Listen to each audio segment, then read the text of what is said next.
Should we worry about government waste and fraud? Surprisingly, many on the left aren't bothered by it. I am trying to understand the outrage by Democrats and people on the left over the attempts of Trump, Musk, and the Department of Government Efficiency, DOGE, to reduce government spending and in particular government waste and fraud. I have a good friend who tends to be on the left, and I have been discussing this issue with him. I have quoted his viewpoint below. The right, i.e., DOGE and Musk, is vacating all common sense. There's little but pennies to be found in the places where DOGE is looking right now. Everyone who knows anything about anything knows the money is not in discretionary spending parts of the budget, in defense or interest on the debt. You can't do anything about interest on the debt except by retiring it and not issuing more debt, but let them hack defense spending and cut entitlement programs. That's where the money really is.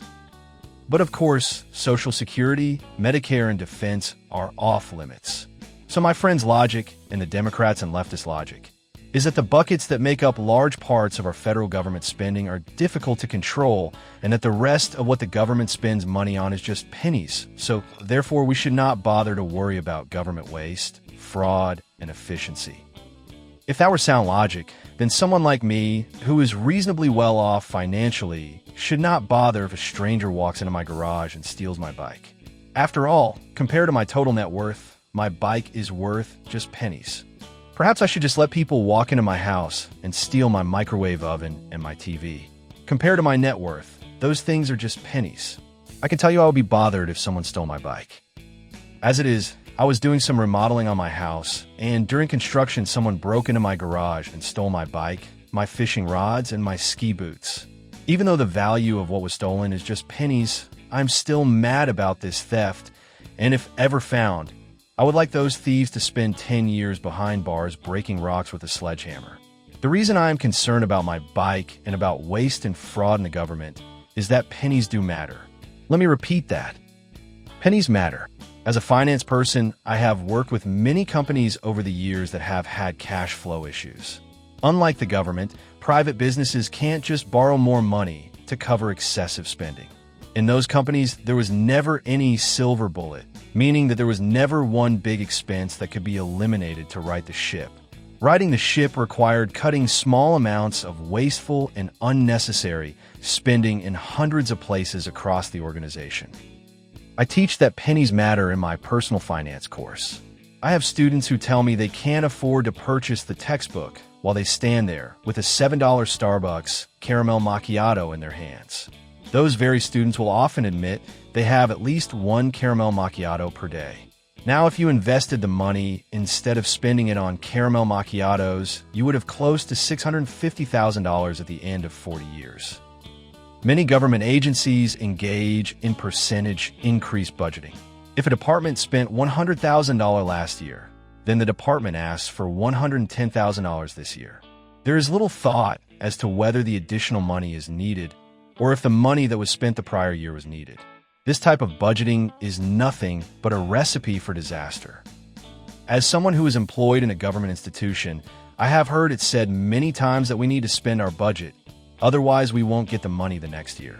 Never have I heard anyone ask if we need the goods or services for which the money is being spent. Government waste and inefficiency is not recent news. For 10 years, Senator Rand Paul has been producing the Festivus Report. Some of the highlights from the most recent report include the National Endowment for the Arts funding ice skating drag queens and promoting city park circuses.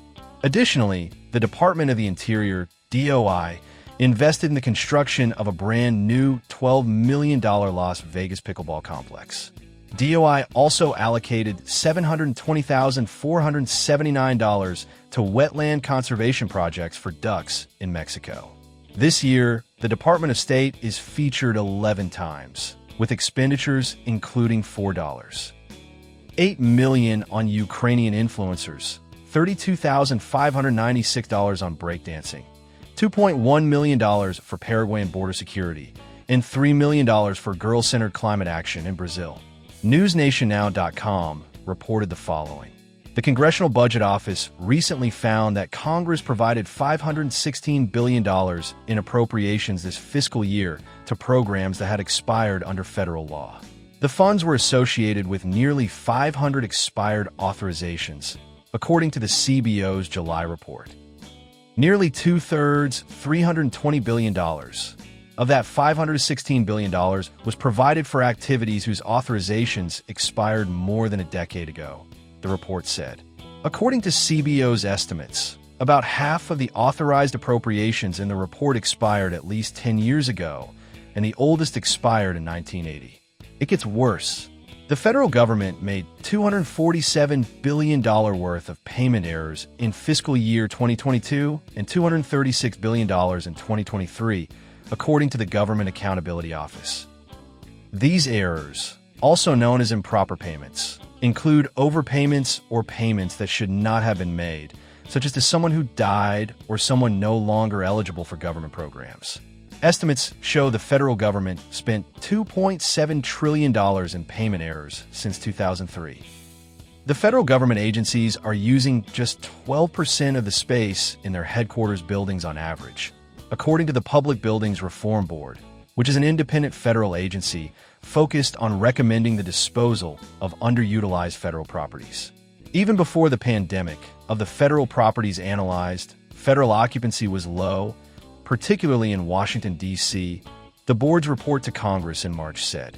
These spaces must be furnished, which also costs money.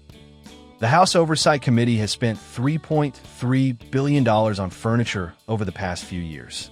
Remember my friend who says that most of the government money is spent on entitlement programs, and you can't do anything about those. Or can you?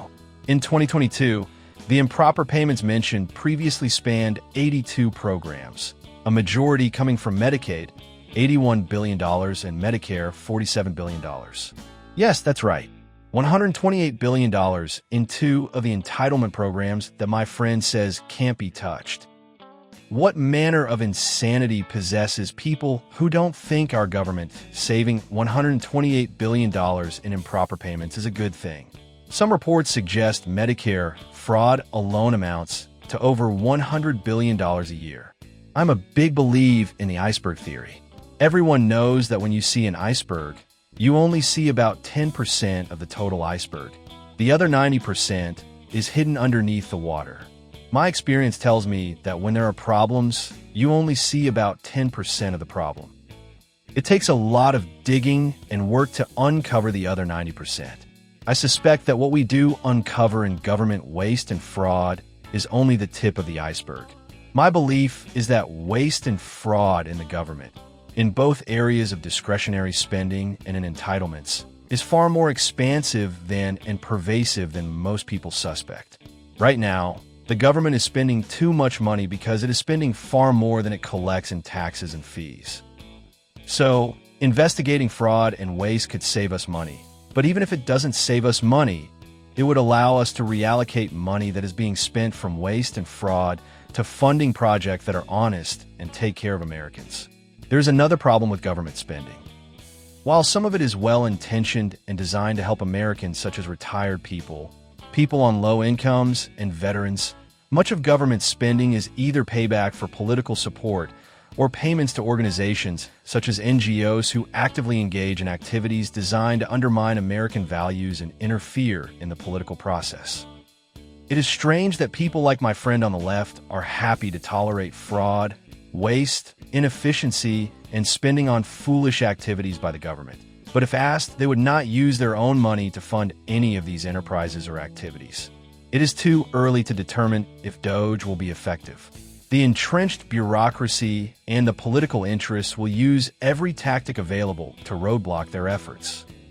My hope is that by focusing on government waste and fraud, we can perhaps develop a new philosophy in government spending, where waste and fraud are sought out and eliminated, as opposed to being tolerated and even encouraged. Am I expecting too much?